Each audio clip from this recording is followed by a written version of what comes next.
All right, Reese. Actually, wait, why am I starting? Yeah, I'm starting. My bad. Yeah. Ladies and gentlemen, today we are here with Mr. Amantoor. Why is it and we'll get into the jokes after, but I'm going to give a quick introduction about Amin and how long I've known Amin.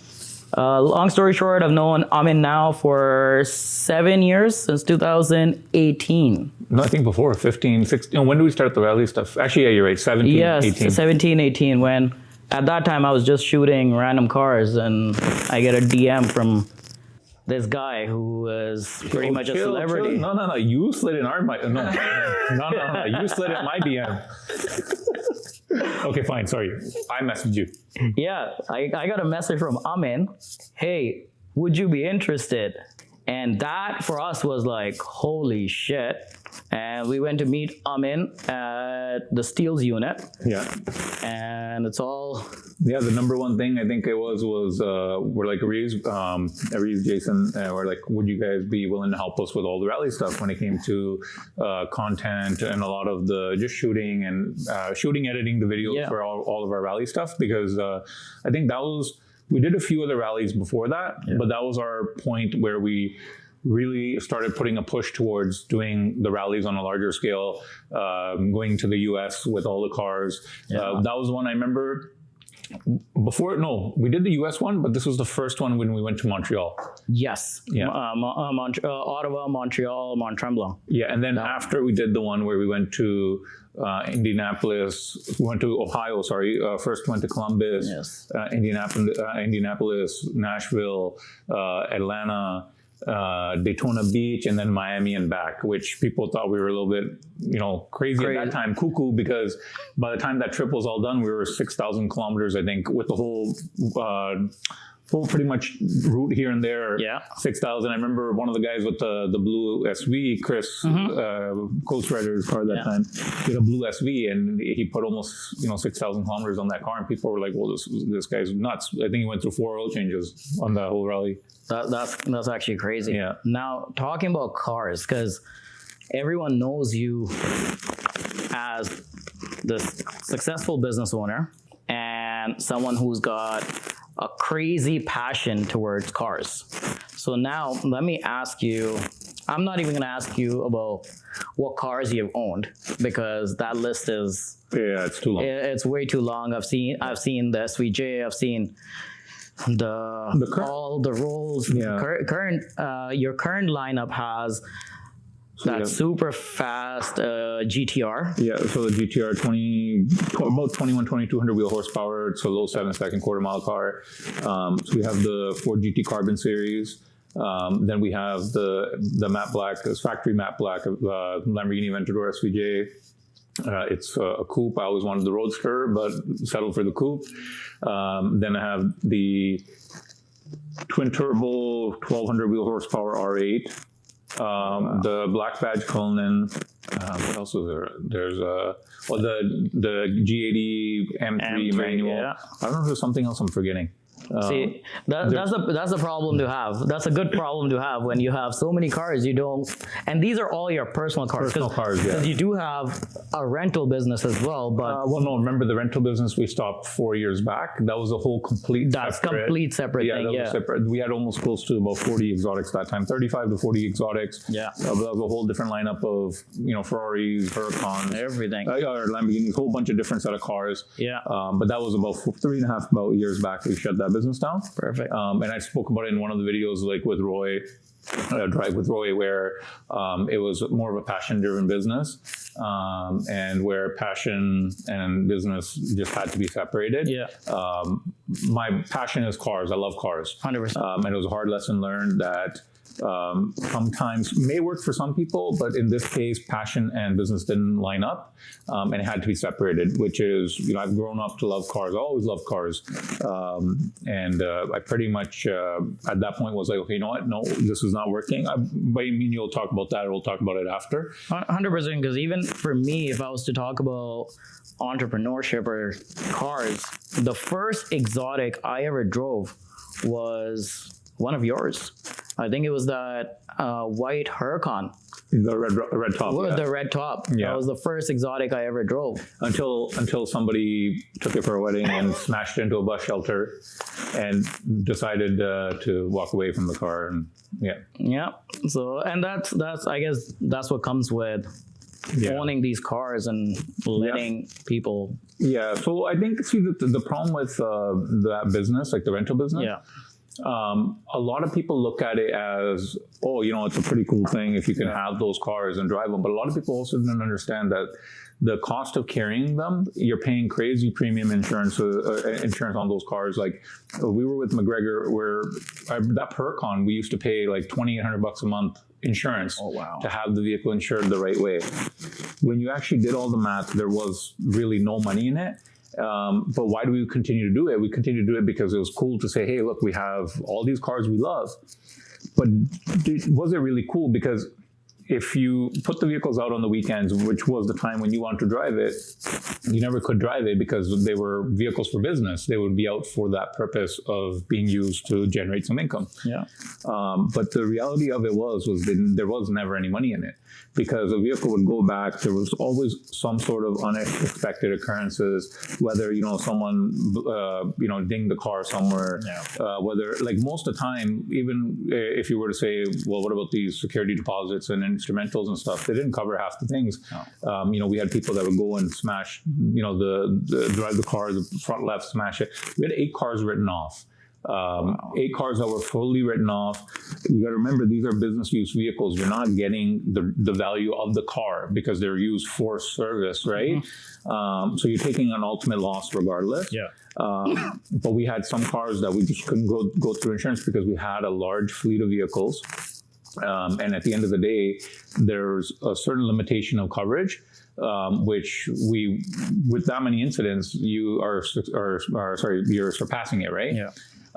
So when you actually looked at the numbers, what you were paying on a month-to-month for each of these vehicles, there's not a market for these cars, maybe in an area that has a lot more volume, like in the U.S. in Miami, even with the saturation, places like Florida, California, areas where all year round, or Vegas, where you have the tourism, you have cheaper insurance, you have cheaper carrying costs of the vehicles, cheaper maintenance. Overall, it's all a cheaper aspect, but you have higher rates for the vehicles. You have better preventative systems in place.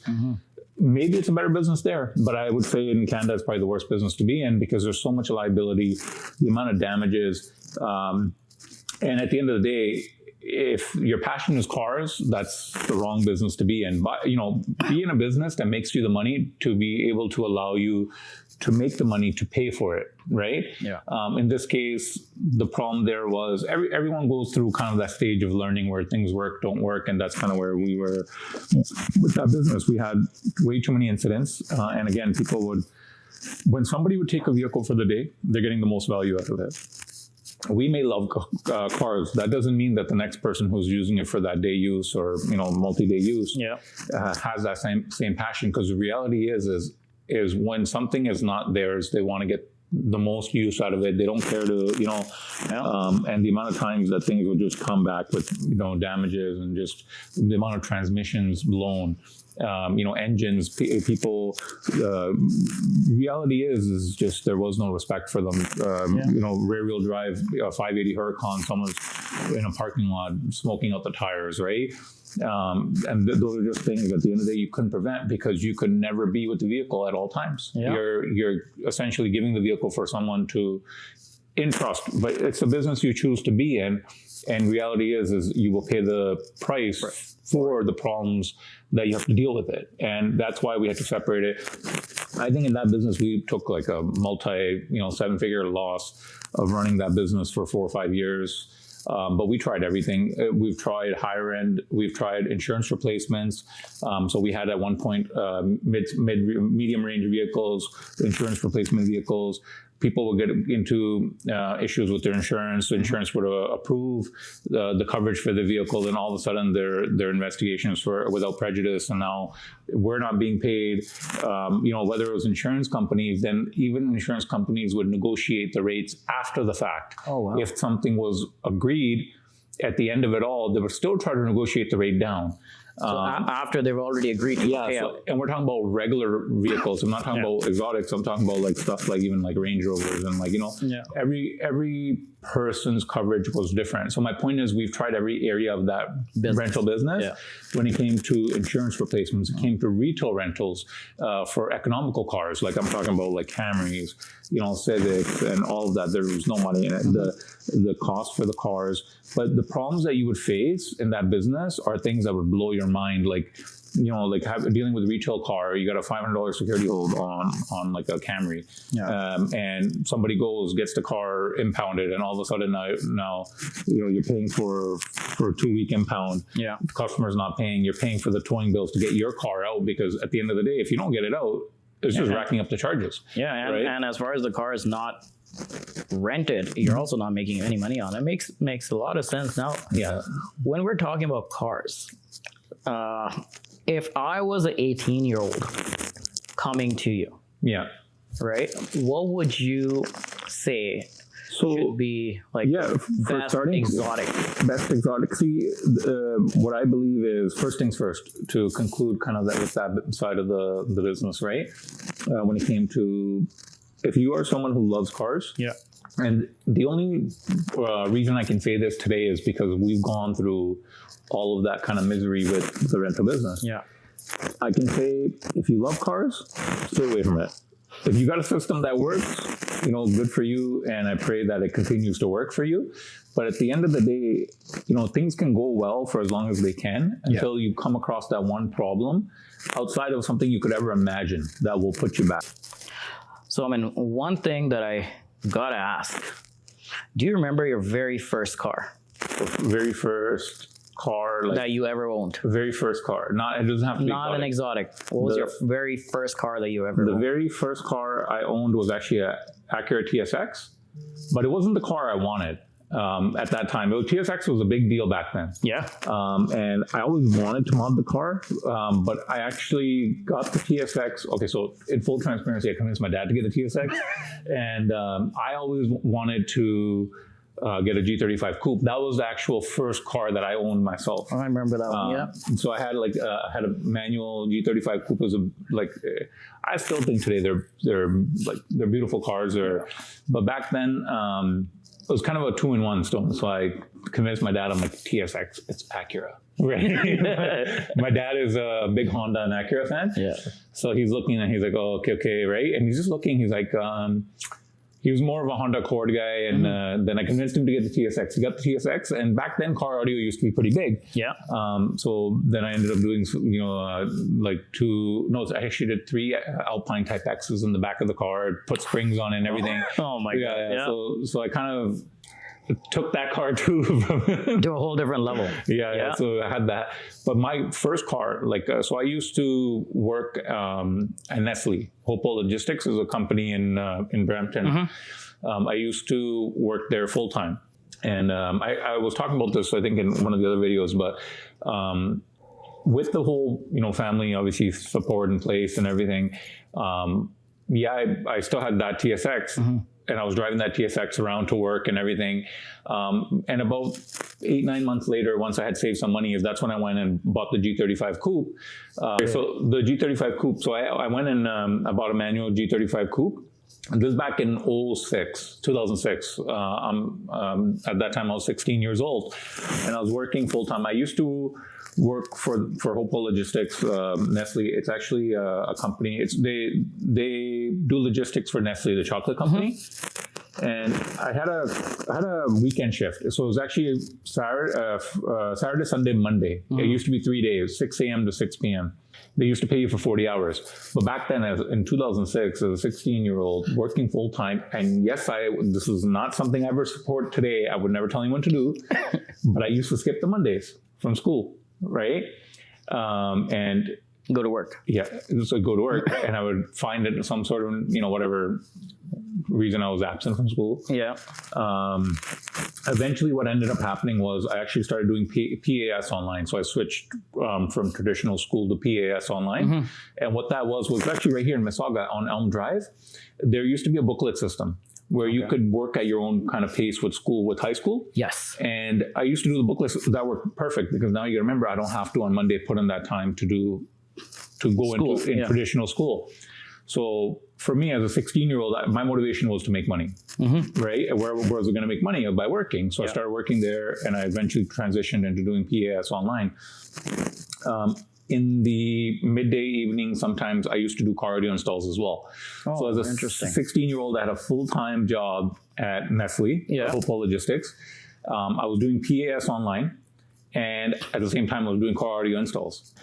Saved up that money, and by the time pretty much I was 18, so I had now 16 years old, 8-9 months in, I had some money saved up. I went and bought the G35 Coupe, manual G35 Coupe, slowly started modding it, did rims. Back then, stand-style cars looked, that was the thing. Yeah, I see like there's a lot of stance cars today, static stance cars. So I went full static stance, cambered out, pulled fenders, everything, slammed exhaust. I did links, a whole bunch of stuff I did to the car and with the full audio, and I spent quite a bit on it. So I would just every month save up, spend some money, save up, spend some money. So I got best of both worlds. I got what I wanted, which was the car, the G35 Coupe, but then at the same time, this is where my parents came into play. They were listen, they're like, you're making the money, but you can't just keep spending on right? Yeah. And my mom and dad both, but my mom was like, listen, like you have to put it somewhere so that you don't actually end up blowing all your money. All your money, yeah. And by the time I was 18 years old, I had a G35 Coupe, and by then there's this whole like rumor that started. About Amantoor winning a lottery. Yes, and like I don't know how someone in high school wins a lottery, but it was not me actually. It was about my sister. Yes, there are Reddit. There's all this Reddit stuff on this. There's so much funny stuff. Yeah, it's never-ending stuff. But at the end of the day, I'll tell you this: you got a lot of entertaining stuff. Yeah, right. See, I don't think a lot of people realize this, but with all those like sub-forum whatever nonsense, right? I'll be honest, I'm flattered that you guys talk about me. God bless you all. But the funny part is, we'll come back to this, but the funny part is, Amin is literally a celebrity in our city. No. But the name has become this person that everyone is looking up to. A lot of people in the community. No, and I appreciate that. And you don't be honest with you, I get so much love from everyone wherever I go. Yeah. Yes, there's always some negativity, but at the end of the day, that's always going to be there. Yeah. I don't think there's a single person that I know that doesn't get some sort of bashing or negativity towards their name, right? Yeah. But every time you try to take a step, there's going to be someone to pull your leg back. Yeah. That's a given. Mm-hmm. But if it's something that you become immune to. Yeah. But yeah, no, like back to the lottery. Back to lottery. So apparently, my sister won the lottery. Okay, whatever, right? Yeah. But no, I actually, that's what it was. I was working. I always loved working, even till today. If I don't have something to do work related, I'm like, okay, something's not right, because it's just how you're programmed. I'm programmed to go all the time. Yeah. But yeah, so then I ended up getting my first condo right here, actually, in Square One. Oh, wow. I got my first condo in Square One when I was 18. And I remember the mortgage broker's name was, I think it was Rick Barr. If I'm not wrong, that's what his name was. And, he was like, okay, no problem, like 18 years old, make money. So that time I got my first condo. And remember, I had the income, and obviously I was able to get an 8-lender mortgage that time. And so I got my first condo there. Mm-hmm. And it was at 4080 Living Arts. It was on the 28th floor. It had a southeast view of the Toronto skyline. Beautiful condo, penthouse, higher ceilings, everything. But here's the crazy part to it. At that time, even as an 18-year-old, I had a fear of heights. So I never actually went up to see the unit. Yeah, I overcame my fear of heights maybe 3-4 years after that. But I was so scared of heights that I didn't even go to see the unit upstairs. Oh, wow. Yeah, so you ended up just buying a unit. And just based on what it was, my mom went up and took a picture, video, and based on that, we're like, all right, that's good. Oh, wow. The second condo I bought when I was 19.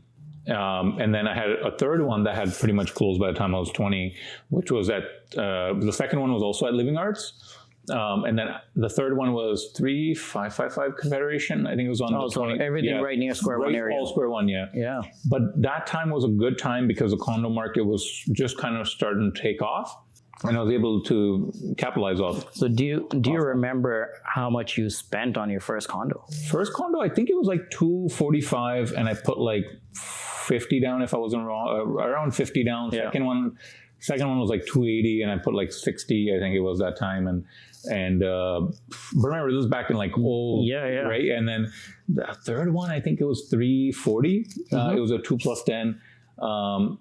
Of course, yeah, like down the line, all those prices, like now they're probably times 4 or times 5, I don't know, whatever, right? Yeah. But at that time, I still got those gains. I was able to pull money out. I took the money out of the 3 of them that I made, obviously the downs plus my equity in on them.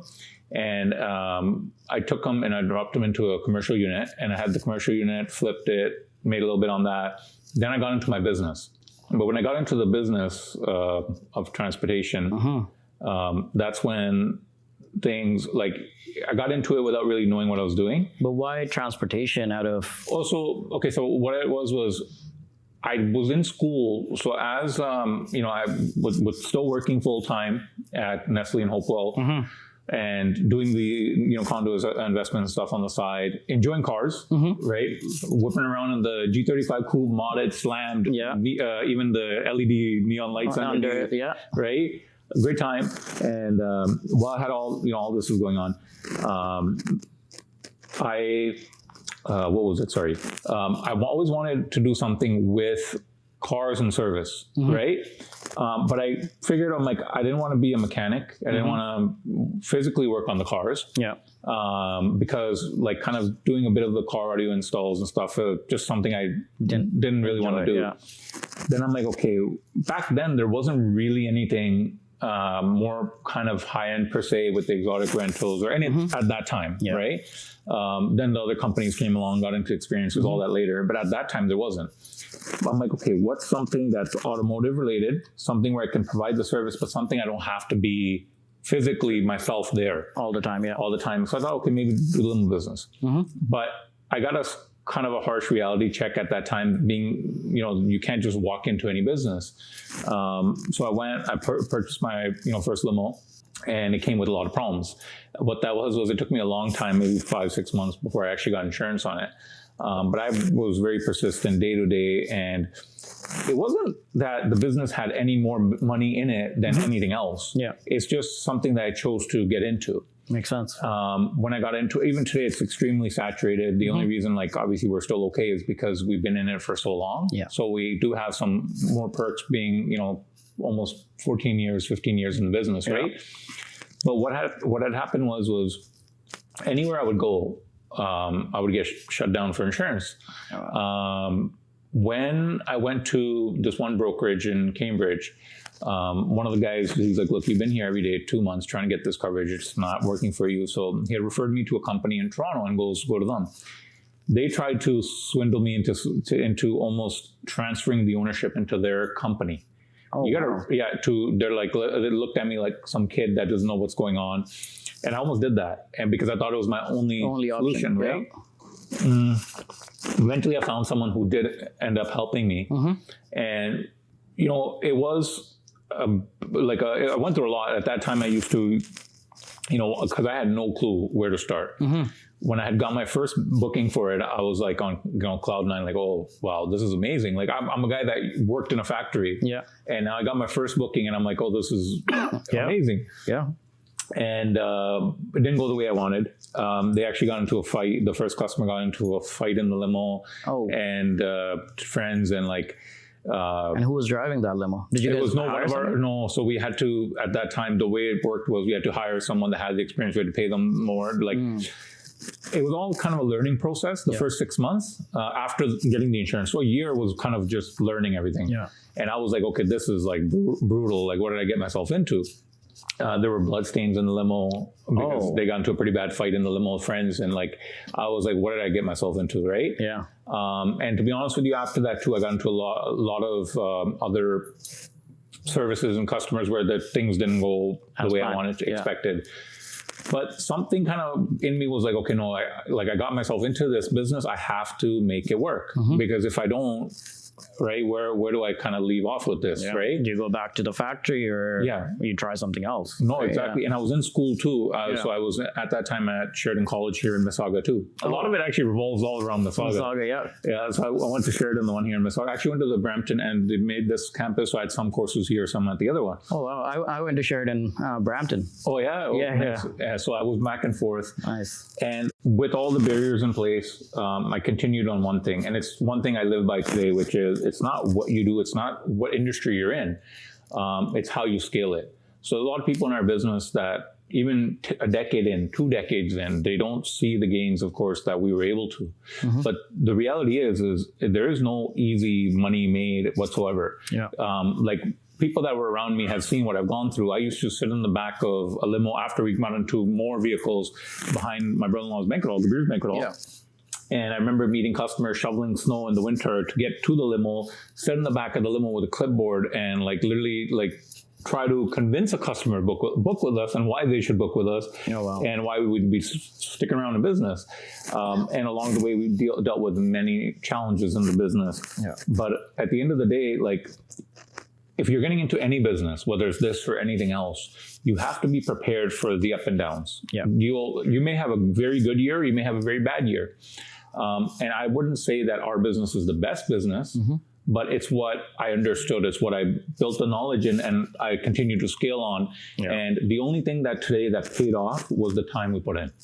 That being in the business for those 15 years did put us ahead of anyone else that may start today or may be in the business for the next 3, 4, 5 years, because there are a lot of challenges they will face and they will have to go through. It is an extremely saturated market as is. It's not an easy business. But there's no such thing as an easy business.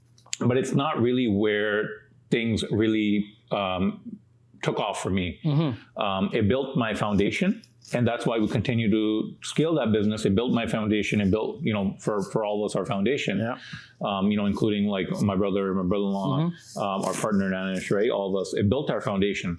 But for me, what really allowed to build everything else I was able to were more things that I did, which again we can talk about later in this. But it was automotive, third-party leasing, right. So I do all the brokering for a lot of those in our group with NFR, which. For the record, guys, I think we're going to be doing this all winter. All right. So there's a lot to talk about. We'll get into all these as topics. Yes. And if you are in the middle of watching this video, first and foremost, thank you. We appreciate it. For coming this far. And apologize if at any point we got boring or we're talking too much, but just trying to throw as much information and knowledge out there, because there was a time where we were the other way around. We grew up watching a lot of content online on YouTube and what there was out there, and we were the number one thing that I say is the reason why this is all very useful is there will come a time where you will enter into a business, you will enter into the world of obviously entrepreneurship, but the number one thing that would help you the most is the research that you do. And it's not specific to any industry, my industry, your industry, anyone's industry. But it's sometimes being able to watch and kind of gauge and understand that there are problems that can arise in any business. What are key things that, help you kind of get that upper hand in any business you choose to pursue is, being a problem solver. Right? Being efficient and just being good at sales. I think those are 3 key things that in any business, if you focus on, you will continue to scale and grow. Every industry has money. Every business makes money. If you scale it the right way, you can grow it the right way, and you put the right dedication and time into it, you can build an empire out of it. There's no such thing as being in the wrong industry. The number one thing that people do is they tend to do something for a little bit of time, but they start paying attention to the next person beside them and saying, hey, this guy's doing better than what I'm doing. But they forget that that person got there after a certain point of time that was invested. All right, Aman, we're going to go back to cars.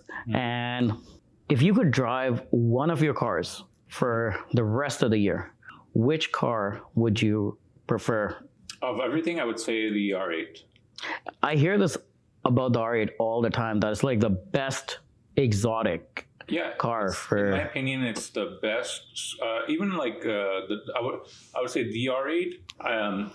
R8 is in my opinion, the best.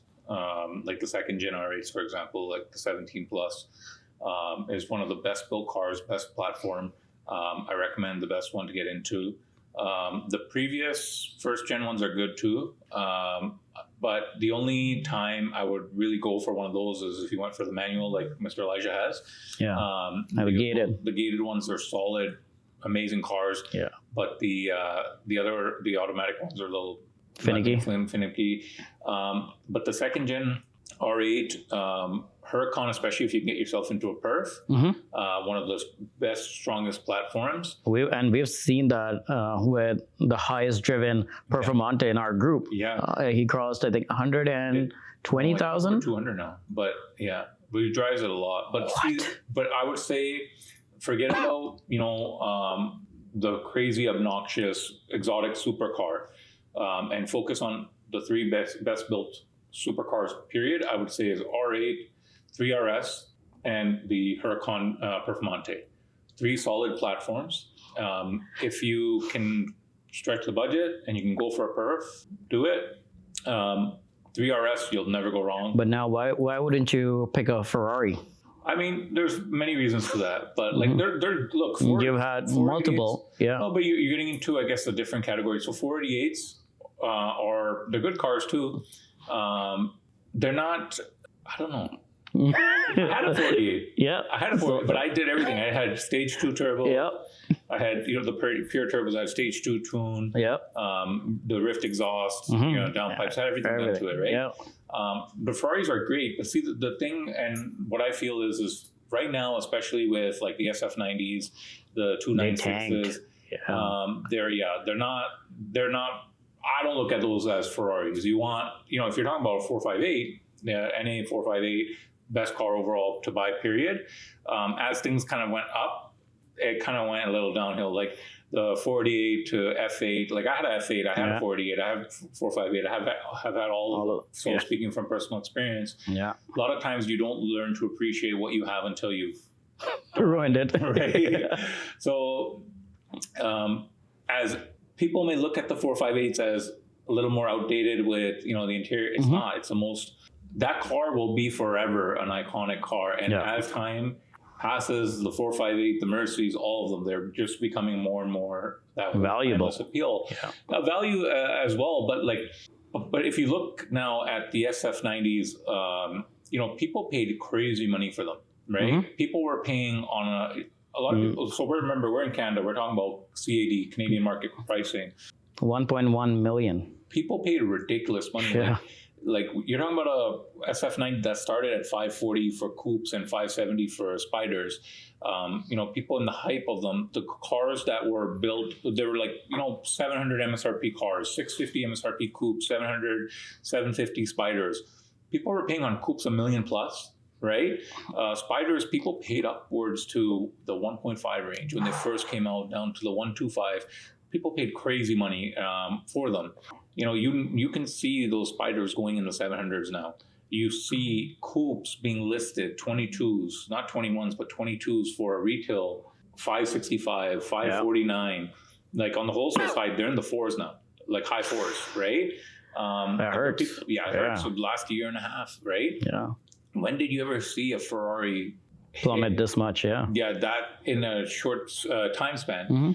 When you look at people that had bought like 458s back in 2010 to 12, the coupes, they never really bottomed out under the 200 mark. Yeah. Right. And for what they're going now in the mid 2s, right? The coupes.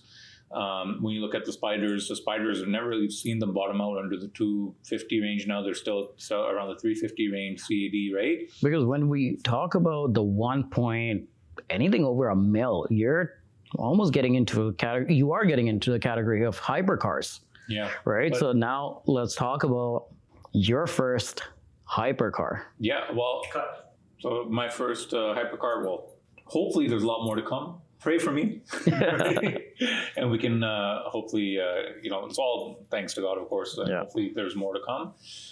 My first hypercar, is the Ford GT, which I just like other people, I did pay that high premium retail for the car. And I bought it from Grand Touring. I was buying a lot of cars from Grand Touring. Still today, I have a great relationship with them. They're amazing people. So they had a customer who actually is from Alberta who bought the Chiron, that last edition. Bilal. Yes. Bilal Hydri. Yes. Yeah. A really nice guy too. Very nice guy. Messages all the time. Just saying, you don't bought the GT, enjoy it and everything, right? Yeah. So I didn't know that time that it was his car. So Grand Touring had this car. GT had a GT for sale. And I had all these other cars anyways. And actually, number one thing I was worried about was, I'm like, where am I going to keep all these? Because I still have my other house, so I was able to put stuff here and there. Yeah. I have a little more room because I sold my GT2. Yeah. And not to switch topics, but I sold my GT2 because I never had any plan to sell it, but I just had a great offer. Why would I not give it up? I had bought the car retail 3.5 years back, and I got $100K more. And then somebody called and said somebody wants in particular a silver with the red interior. Are you willing to sell it? And this is how much I'm going to give you for it if you're willing to sell it. I'm like, okay, take it. I'll replace that car with another, Porsche whenever I feel like, right? But the GT was listed full retail. I knew I was buying it for a high retail price. It was listed at 1.6 Canadian plus tax. It was like 1.82 on the road. And I knew it was a high retail price. And there wasn't really much at that given time, like last year in May when it was for sale. Yeah, there was nothing out there at that time. Nothing out there. And the reason I paid that premium was when I looked at them in the US at that given time, they were like 1.2 USD, which kind of converted out to that 1.6 Canadian mark, retail perspective anyways. They still sell now in the US for $1 million to $1.1 million USD. So I know 100, 200 US, I'm fine with it. That's fine, right? It's a given. And I never bought the car to say, okay, hey, I'm getting a crazy deal. The reason I actually went through and did that deal with Grand Touring was because they had, with our relationship, they gave me a lot of cars for below actual market value. Yeah. And in full transparency, I was actually able to make something on them. Yeah. And Grand Touring was always great like that because the relationship that I had with them. And this was my time to repay them that favor back and say, hey, listen, you guys have given me the opportunity how many times because of our relationship and given me these cars. I had a red Steel that I did, well on. And that was the reason I paid that price. If anyone looks, why'd you pay that much? You could have got something maybe Canadian 200 less. Yeah. Maybe whatever, right? But it was more in respect to the relationship. If someone's giving, you have to give back. 100%. And that's why I thought, it's a great looking car. And, in respect to our relationship, I want to go through with it and do this. Yeah. And till today, they're still amazing. Today, it's okay. If I went to sell the car today, if I wanted to sell it, I don't want to sell it. I want to keep the car. I'll maybe take a 200 hit, but that's fine. I've made money in the past on my others, cars that I was able to rotate out of. Yeah.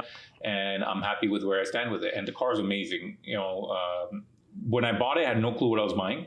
I just looked at the car. I'm like, okay, it looks pretty cool. It's got these carbon rims on it. The factory, exhaust was carbon series. The middle of the hood is actually wrapped with a mat over just to cover the carbon. But great car. Until I didn't actually get the car and start driving, I wasn't really familiar with what I was buying. Yeah. Right? But it's crazy because sometimes, somebody looks at it, they're like, oh, it's just a Ford, right? Meanwhile, they don't know what's in there. Yeah. Canadian, 1.8 on the road for that thing. A lot of money for that car, 100%. But the experience of, owning it and driving it is well worth it. So now, since we were talking about selling and buying cars, what's one car in your collection that you would never sell? SVJ. Is there something? Yeah, SVJ I would never sell, keeping it for life. I did have another SVJ before that I did sell.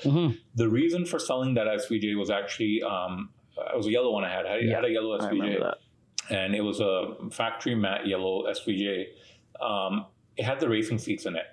And I don't like they look nice, but I don't like those racing carbon bucket seats.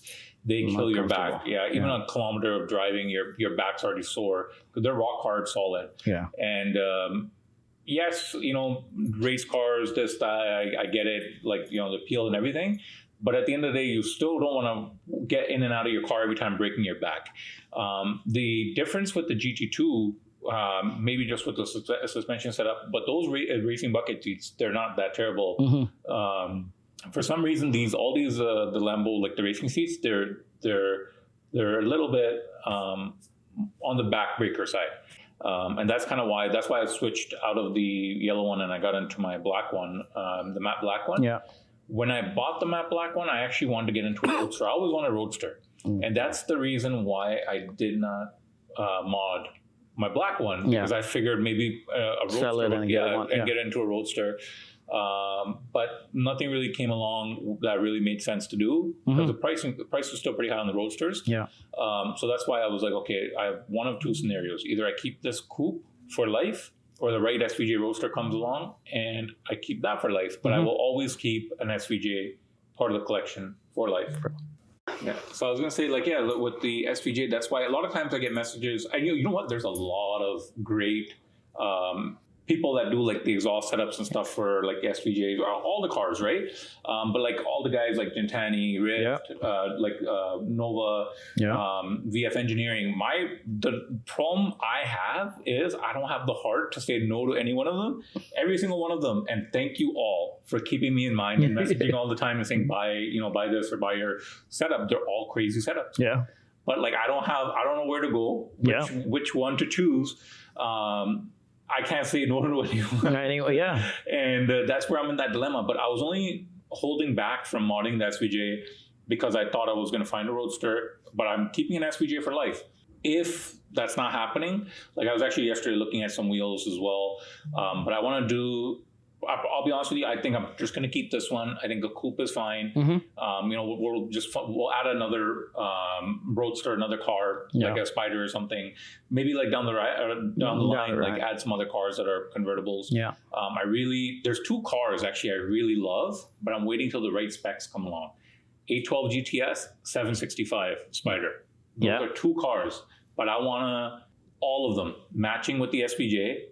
All black with rims, slammed, exhaust, tune, everything. Nice. After this video, you're getting so many messages from people who have them. But those are the cars I want. Yes, we talked about with some of the other videos about the hypers, whether it's a Chiron or Pagani, right? But there are a few cars I really want to add. Just to have them. And I want to make one thing clear.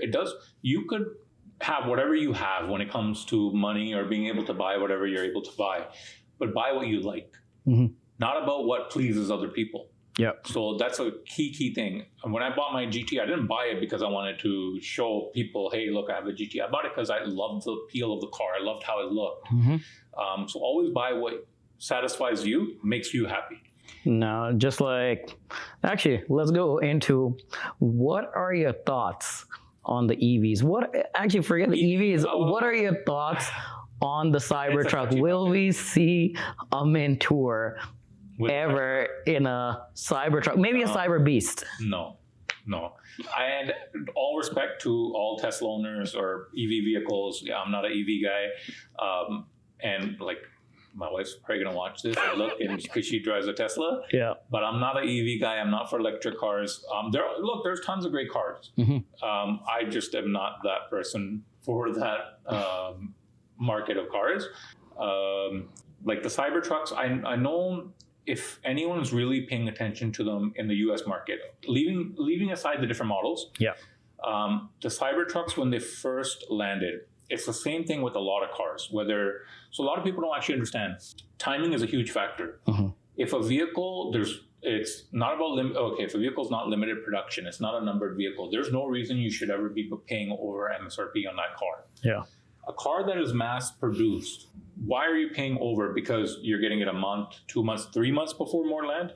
People make that mistake a lot of times, and it happened a lot after COVID. Around COVID, where people were paying crazy money on cars that were mass produced. There should be no reason they're paying, all these crazy premiums over. Yeah. What's going to happen with these Cybertrucks is the exact same thing that happened with the Range Rovers, like the new body ones and the S classes. Yeah. Right? Yeah. Timing's a huge factor. In the US, if you've seen, there's one car dealer in particular, people already know, right? These the Cybertrucks, people were paying like 200K plus USD 6 months back. There was one I think recorded sold for 280,000 USD. What? The same dealer I think is selling them now at 120, 130. I've seen some at 80s. USD. 70. There's one, if you go to autotrader.com, there's ones listed for 73, 74 USD. I remember 6 months back, there was maybe a few of them for sale. Now there's like 500 of them for sale in the US, in the used market. Same thing in Canada and Toronto now. Before we actually started getting these, when more of them started becoming available, people started taking deliveries of them. People were posting like incoming units for mid-twos, right? Then all of a sudden we had that one weekend last week where everyone just got one, right? And these are 135, 140 MSRP trucks. All of a sudden now there's a surplus of them listed. There's like 40 listed on AutoTrader within like last week, and they're all down to the 130. There's one listed at 139 right now. But give this another 4 to 5 months, they're gonna 100% be. They're gonna tank. They're gonna tank. They're gonna, people are getting into them. People will get out of them just as fast. They have a lot of problems. That's what I've been hearing as well. I guess I'm not too sure about that. I don't really know much about them. I just understand more the market itself of how everything works with the hype. And that's the problem. A lot of people will buy the wrong stuff. But you can make that same mistake in any market, whether it's automotive, in real estate, in watches, or cryptocurrency right now, like those meme tokens, right? Wrong time. It happens. We were this close. It can happen in literally anything. So it's things that what I would say is in any market you have to be cautious with what you buy when you buy it. If you don't have the knowledge, nobody can stop you from doing what you're doing. If you're somebody that will swallow and take that hit, or I guess that's on you, and kudos to you if you can handle it. But a lot of people take these big hits and don't really come out of it. Come out of it, right? And it's not just with Teslas. It's happened with a lot of stuff where in the hype, at the wrong time, people have bought things for way too high of a. I've done it. I think we all do it. Now, look at how much people are dealing with it with real estate. Right? That's Because and even with not even to shift out of cars and into real estate, but if you look at the real estate market in Canada or in Toronto in particular, a common mistake that was made is when people got into these bidding wars, right? It's everyone's familiar with this. If you are investing in real estate and you're emotionally buying, you're not investing, right? You're literally, what are you doing? When a townhouse was $1 million and you have 60 people bidding on it, bidding it up to 1.4 million, you are emotionally buying. That's why the commercial real estate market was good, because there is no overbidding or emotional buying. Everyone is buying for either the use as an end user for themselves, for their business, or they're using it for that, for the sake of an actual investment, right? And you can do the right, with the right research, the right investment, for any market, if you know what you're doing. 100%. Well, just to wrap things up now, because we've shared a lot of information, I think we're gonna do this more regularly. And we definitely do it if people want to see it. I'm sure there's a lot of valuable stuff we've shared. So now what I'm gonna ask you is, you don't like to accept it, but all of us here, we know you're inspiration to a lot of people out there, right? So what keeps you motivated? All I really want always is, and anyone that knows me well enough knows that I've never been ever about myself. Up until today, like you guys all know, right? I always focused on the people that were around me, growing the people that were around me and growing their name and putting them out there. Like that's what we did with the rally, right? Even my own company, same thing. And I always did the most I possibly could without any incentive. And if you've known me long enough, you've known that that's always been the number one thing. And it's never been about myself. Today, I'm still not saying it's about myself. It's about showing pretty much anyone out there that, look, like, forget about me. The same way someone's sitting there looking at me, I look up to a lot of people as well. And I watch a lot of their stuff and I see them as motivation. You can think whatever you want about me. I don't sell no memberships. I don't sell no courses, and no disrespect to any of those people that do. I have no, join my service. I don't have any gain by saying, I'm going to teach you how to do something. All we're doing is trying to share the knowledge and experience the things that we've gone through the last, like for myself now, I'm turning 34 in just a few weeks, right? If you asked me questions when I was 16 or 18 or 20 or 22, I wouldn't be able to answer all these questions because I didn't have that experience. Is to be able to share the experiences. But the thing is when you have 2 decades worth of experience, you can't put it all in 1 hour video.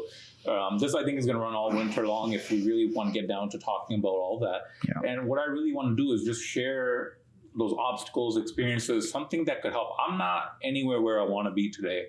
I still want to grow just like everyone else wants to grow. So I'm with you, every single person that's watching. How do we all grow together, right? So now somebody watching, if they are, let's say, the 16, 17, 18, 20-year-old, and they want to follow in your footsteps, they want to be where Amantoor is today, what would you suggest? I would say pick something you want to do.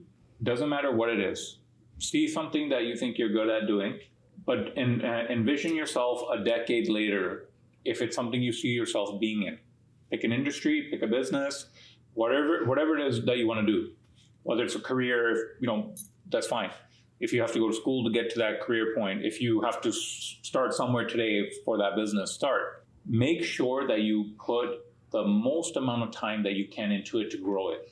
But do not give up. Continue. Whether you don't see the results for a year, 2 years, or 3 years, whatever the case is.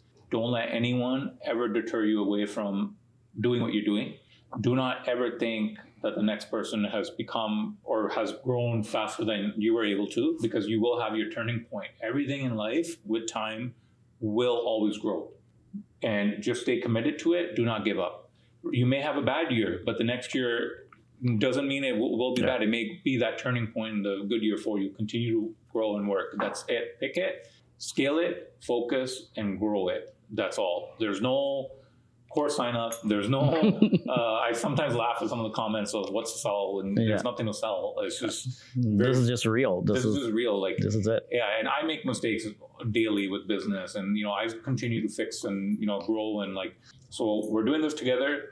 As you continue to scale, let's see, how much I'm able to achieve or grow at the same time.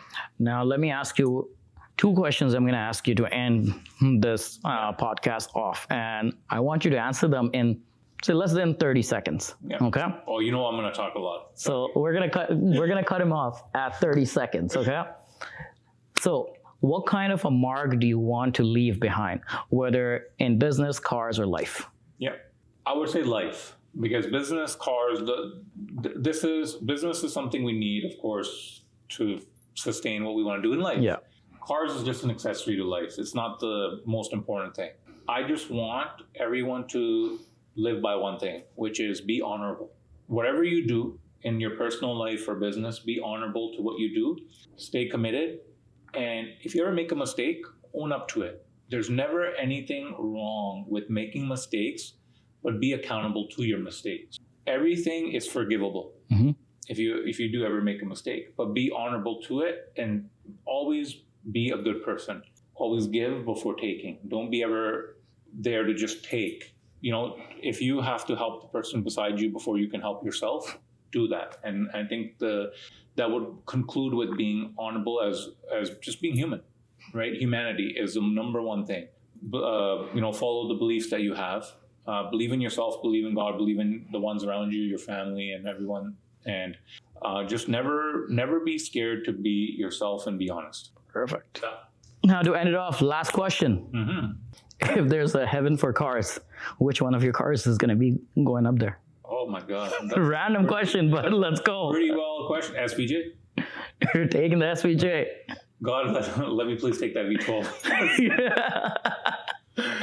Done, man. Thank you so much for coming by. This was great, and we're definitely going to be doing more of this. Let's see how the feedback is on this. And God bless you all. Thank you for watching. And if you made it to the end of this video, you're amazing. Yep. Signing out. Yeah.